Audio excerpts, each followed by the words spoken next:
السلام علیکم ورحمۃ اللہ وبرکاتہ۔ حدیث نمبر 28۔ بسم اللہ الرحمن الرحیم۔ الحمد للہ رب العالمین والصلاة والسلام علی سیدنا محمد الرحمۃ للعالمین۔ صحیح مسلم حدیث نمبر 2553، مسند احمد 28 چیپٹر 4 کے مطابق سیدنا نواس بن سمعان رضی اللہ تعالی عنہ نے روایت کیا ہے کہ رسول اللہ صلی اللہ علیہ وسلم نے فرمایا، نیکی حسن خلق کا نام ہے، اور گناہ وہ ہے جو تیرے دل میں کھٹکے اور تو پسند نہ کرے کہ لوگوں کو اس کا علم ہو۔ اس حدیث مبارکہ میں اپنے اعمال کی جانچ پرکھ کا آسان طریقہ بتایا گیا ہے۔ حسن خلق اچھے برتاؤ کا نام ہے، اور یہی اچھا برتاؤ جب مومن کرتا ہے تو یہ عبادت ہے۔ سارے حقوق العباد ادا کرنا بھی عبادت ہے۔ ہر وہ عمل جس کی بنیاد اللہ تعالیٰ کی رضا حاصل کرنا ہو وہ نیکی ہے، اگرچہ وہ راستے سے تکلیف دہ چیز کا ہٹا دینا ہی ہو۔ اس عمل کے بعد اگر دل میں سکون اور راحت محسوس ہوتی ہے تو یہی مقبول حسن عمل ہے، اور یہی ایسی نیکی ہے جس کی قبولیت کا امکان دل کا وہ سکون بڑھا دیتا ہے جو اچھے کام کر کے محسوس ہوا تھا۔ اور گناہ وہ ہے جس سے دل میں گھبراہٹ پیدا ہو، تشویش اور پریشانی ہو کہ کسی کو اس کا علم نہ ہو جائے۔ جب انسان کے دل میں خدشات پیدا ہوں گے تو یہ خطرے کی گھنٹی ہے کہ رک جاؤ، باز آ جاؤ۔ دل کی تیز دھڑکن دراصل دستک ہے اللہ سبحانہ و تعالیٰ کی طرف سے کہ میں دیکھ رہا ہوں۔ انسان کے لیے یہ کیفیت اللہ تعالیٰ کی طرف سے نعمت ہے، ایسی نعمت جس کی قدر کرنا، اس کی پہچان رکھنا، اس کا شکر ادا کرنا، اس کی حفاظت کرنا ہی نجات کا باعث ہے اور دنیا میں مطمئن زندگی گزارنے کا ذریعہ ہے۔ جب کوئی کسی کے مال کو چراتا ہے تو ڈرتا ہے کیسے کہ کسی کو علم نہ ہو جائے۔ جب کسی کی غیبت چغلی کرتا ہے تو تشویش میں مبتلا رہتا ہے کہ اس تک بات نہ پہنچ جائے۔ اسی طرح جو کسی کا حق مارتا ہے، خیانت کرتا ہے، اپنی طرف سے سارے اقدامات کرتا ہے کہ اس کا یہ عمل چھپا رہے۔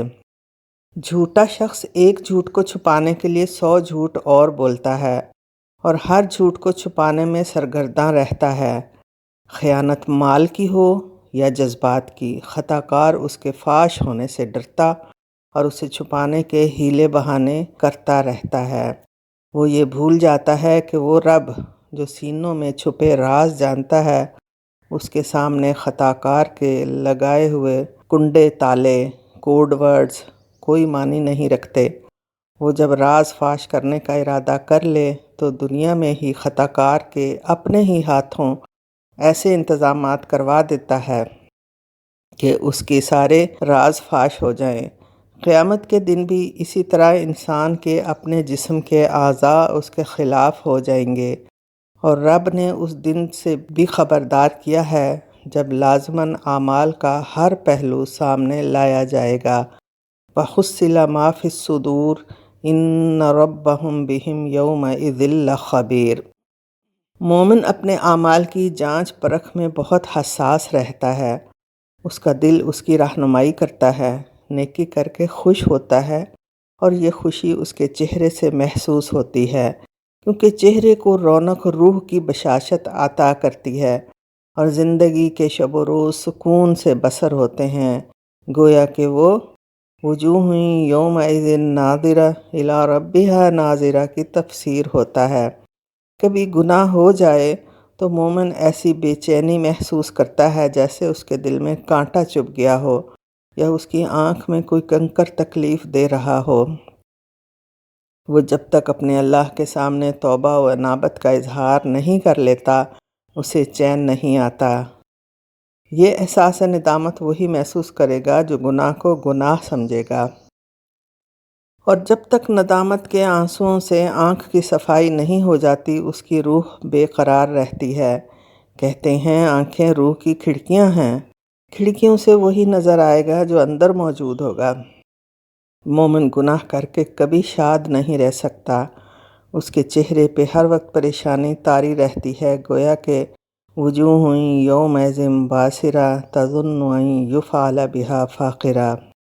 وہ ایسے چور کی مانند ہوتا ہے جس کی جیب میں چوری کا مال ہو اور اسے کسی وقت بھی رنگے ہاتھوں پکڑے جانے کا خوف ہو، اور یہ خوف اسے کئی ذہنی، روحانی، جسمانی بیماریوں میں مبتلا کر دیتا ہے، جبکہ مومن نیکی کر کے خوش اور گناہ کے کانٹے سے جلد از جلد نجات پا کر شاداں و فرحاں ہو جاتا ہے۔ مومن کی زندگی کے بارے میں اللہ تعالیٰ نے فرمایا، لا خوف علیہم ولا هم یحزنون۔ وہ نیکی کر کے خوش اور مطمئن رہتے ہیں، اور وہی نیکی خوشی اور اطمینان عطا کرتی ہے جو اللہ کی رضا کے لیے ہو، اور وہ گناہ ارادے سے نہیں کرتے، ان سے کسی وقت نسیان یا کسی اور بشری کمزوری کی بنا پہ ہو جاتا ہے تو وہ فوراً اپنی غلطی پہ متنبہ ہو جاتے ہیں، یہ جب بھی انہیں اپنی غلطی کا احساس ہوتا ہے اپنی اصلاح کر لیتے ہیں۔ توبہ و انابت اور اصلاح عمل پہ استقامت سے ان کی روح تر و تازہ اور دل خوش، روح مطمئن ہو جاتی ہے۔ دل کو زندہ رکھنے کا یہی طریقہ ہے، اور دل مردہ دل نہیں کہلاتا، بس گوشت کا ایک ٹکڑا رہ جاتا ہے۔ اگر احساس ندامت ختم ہو جائے یا توبہ جھوٹی ہو تو پھر دل پہ مہر لگ جاتی ہے، دل کو تالے لگ جاتے ہیں، اور تالوں کو بھی دل سمیت زنگ لگ جاتا ہے۔ جب دل اندھے ہو جاتے ہیں تو ہر برائی خوشنما لگنے لگتی ہے اور نصیحت بری لگنے لگتی ہے۔ فرمایا رب العزت نے کہ آنکھیں اندھی نہیں ہوتیں، وہ دل اندھے ہو جاتے ہیں جو سینے میں ہیں۔ سوچنے کی بات یہ ہے کہ کیا ہمارے سینوں میں واقعی دل ہے یا صرف خون پمپ کرنے کا ایک عضو ہے؟ دل مردہ دل نہیں ہے، اسے زندہ کر دوبارہ، کہ یہی ہے امتوں کے مرض کہن کا چارہ۔ اللہم انا نسألک قلبا سلیما وأواہا منیبا، اللہم انا نسألک الہدی والتقی والعفاف والغنی، آمین۔ دعا کی طلبگار آپ کی بہن بشریٰ تسنیم۔ والسلام علیکم ورحمۃ اللہ وبرکاتہ۔